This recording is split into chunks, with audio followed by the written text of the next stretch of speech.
আমি সিরাজগঞ্জ থেকে আসছি।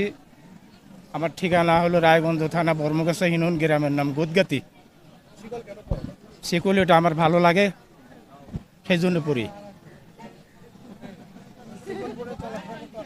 না, অসুবিধা হয় না, একটু এভাবে রাখেন, অসুবিধা হয় না। বাদাম 3 বছর। হ্যাঁ, আমি আমার পেশা আবার বর্তমানে কোনো পেশা নেই, পেশা আমার নেই দান দেয় আল্লাহ এবং রাসুলকে পাওয়ার জন্য আমি এটা আগে আবাদের কাজ করছি, তারপরে মেম্বার ছিলাম। আমি 10 বছর মেম্বারই করছি। এটা মনে হলো যে আমার কবরে যাওয়া অনেক, কবরে যেতে হবে, গুরু ধরছি, আগে ধরছিলাম। এটা আমি এটা স্বপ্নের মাধ্যমে পাচ্ছি, এই জন্য আমি এটা নিছি।